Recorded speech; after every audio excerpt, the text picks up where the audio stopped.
Good afternoon, my spirited friends, my lovers of mythology and seekers of your inner goddess team. This is Deborah Raw from Spirited Living, and I am delighted to be back here with you this week with another goddess that I hadn't heard of until I started exploring to see what might be appropriate this time of year.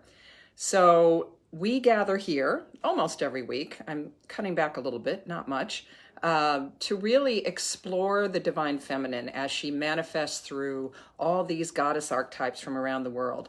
And by doing that, to understand how we can embody those traits of all these, I always say, the goddess of 10,000 faces, of all these 10,000 goddesses from around the world, and how we can call on, invoke their energy to spark everything from abundance to healing to you name it. Just by focusing our attention on and creating an intention to reclaim, divinely feminine qualities to bring what we want into our lives, to attract what we want to into our lives. So that said, I always post these on my YouTube channel afterwards, so please definitely subscribe to me there. And you'll see there's a little eye in the corner, and I think there's also a click at the end of the video where you can learn more about the divine feminine and what that means and why I've been doing this, rather than go through this every week like I did for at least a year and a half. So that said, I always look at goddesses that might be celebrated somewhere this time of year, or whose theme is appropriate for the particular time of year. And even with that in mind, you can call on these energies, you can call on these archetypes anytime you're drawn to do that. Anytime you need a lift in whatever the theme or whatever the area is from these goddesses, from these, well, they're myths, but they were very real, and they still are very active in the world today. So this week, I am calling in, I'm introducing maybe many of you to, and those that know of this goddess, please reach out, and I'd love to hear more about her. Her name is Dewi Sri, and she is a Balinese, Javanese goddess, and still worshipped today. She is their premier rice goddess. And so therefore, this time of year, apparently in April, May, and in October, November are when the rice is harvested.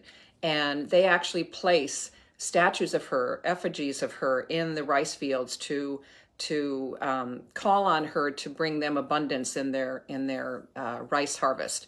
And the image that I have, why I was so delighted to find her. This is what she looks like. One representation of her, generally as a young woman with regal connections. It is said that she's a combination, that she's an embodiment of Lakshmi, who is the Hindu goddess of abundance. So she's often pictured in gold. I've got some gold streaks, but I didn't put any gold on. And she's holding a rice plant in her hand, and I think she's got one of those little rice houses on her head. So I found her when we were up in the Berkshire Mountains in Massachusetts for vacation, the beginning of September. And I just was fascinated by her, found this great little statue and thought, okay, I just need to find more about her. And as so often happens, discovered that this is a wonderful time of year as we in the US come up to Thanksgiving next week, as we're all over the world, at least in the Northern Hemisphere, celebrating various harvest festivals. So yes, she is the premier rice goddess. She is the goddess of the harvest, of abundance, of fertility. She's also the goddess that has to do with family harmony. And let's see, some of her other, what are some of her other traits? She is known as, she feeds the people and sustains their lives. Successful harvest, family prosperity and harmony. That was the one I was trying to remember. And so, generally she's also a prosperity and wealth goddess. like Lakshmi in the Hindu tradition. So the mythology around her I loved. It's just such a beautiful story, as so many of these backstories are of these archetypes, these goddess archetypes that we look at. So once upon a time, the king of all, or the highest of all the gods, Batara Guru, and he is associated with Shiva, commanded that all the gods and goddesses had to come together to build a new palace for him. And anyone that disobeyed, anyone that didn't, he would cut off their arms and legs. Pretty severe.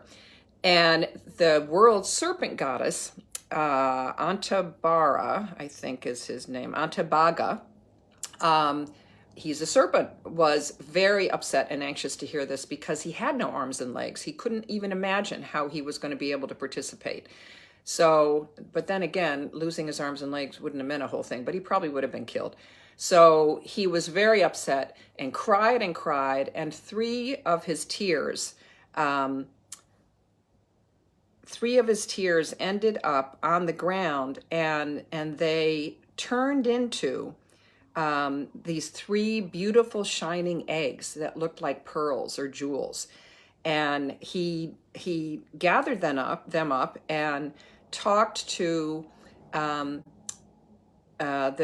king of the gods, Batara Guru, talked to his brother, Batara Narada, and he suggested that he bring these beautiful eggs to his brother, to Batara Guru, and that that would appease him, so he would not punish Antabaga for not participating in building the palace. So on his way to do that, Antabaga encountered an eagle who asked him some questions. Now, Antabaga, because he's a snake and doesn't have arms, was carrying these eggs in his mouth and so couldn't answer. And the eagle thought that he was being arrogant, so he attacked him, and in the ensuing fight, two of the eggs fell to the ground and burst and were destroyed. But then I think there were special sacred boars that grew out of them. I don't remember their names. So he continued on to the palace where let's see, these names are not familiar to me. Batara Guru resided and presented this beautiful egg. And yes, the head of the gods was thrilled with this, and he asked Antabaga to sit on the egg until it hatched, which he did. And when the egg hatched, it was a beautiful, beautiful little girl. And her name was Nyai Pohaci. And she turned, Antabaga, the serpent, turned the snake over to Batara Guru and his wife, and they raised this little girl who was much beloved, beautiful, innocent. Everyone loved her, and all of the gods were attracted to her because she was so beautiful.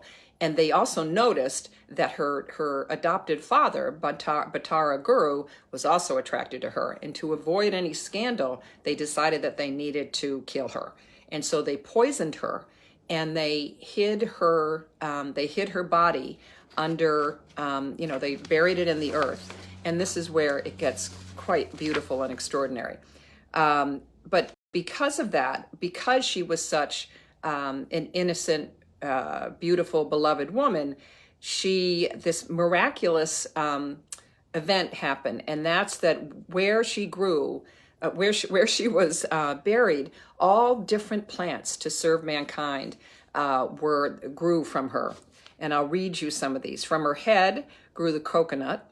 From her nose, lips, and ears were various spices and other vegetables. Her hair grew grass and various flowering plants. Isn't this a beautiful creation myth? From her breasts, various fruit plants. Arms and hands grew teak and various wood trees. I mean, she's covering everything here in her abundance. Her genitals grew sugar palms, and her thighs grew bamboo, and her legs turned into tubular plants. And then her belly button, the umphalus, the place where life really begins, produced this very useful plant that they called paddy, which is rice. And at that point, the Nyai Pohaci became a goddess and became known as Dewi Sri.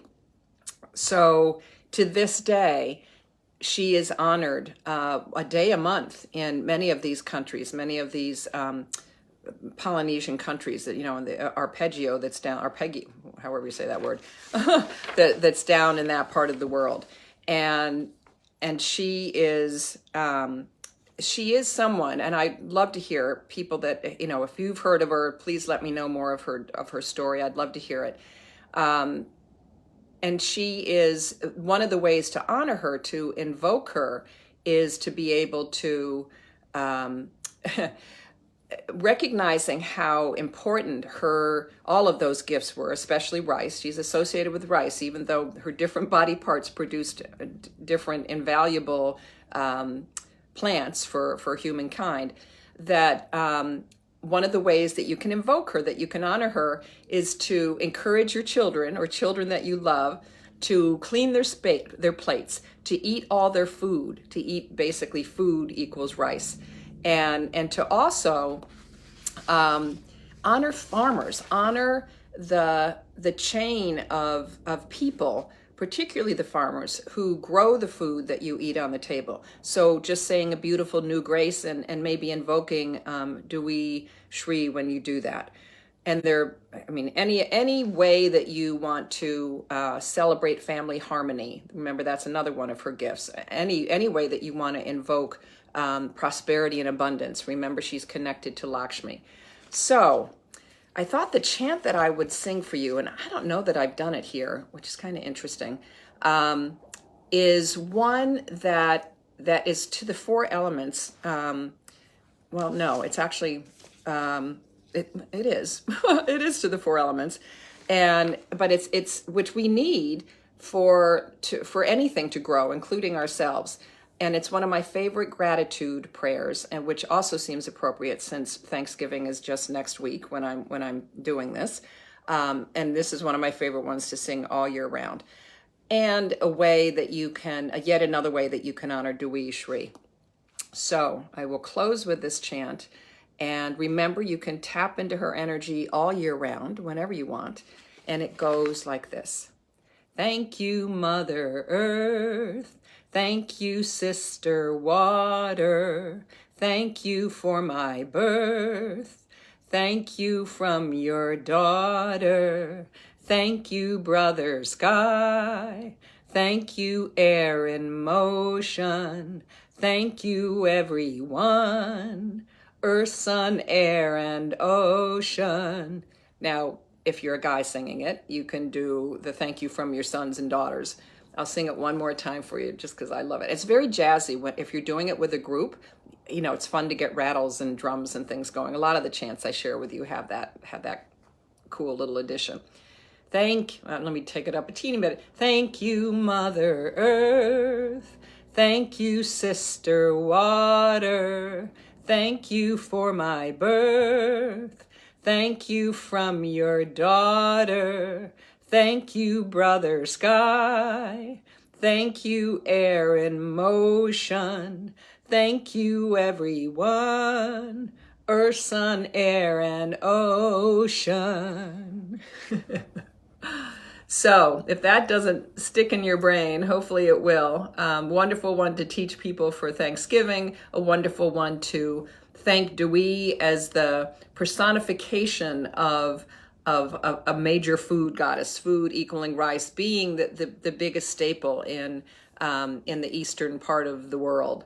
So that is it for this week. I will not be here Thanksgiving week. Too much going on in my house and in my family, but I wish you a beautiful, blessed Thanksgiving in all the ways that you can honor yourselves, honor the people you love, be grateful for the earth and all of her abundance, and Dewi Shri's contribution to that. Namaste. Have a beautiful week.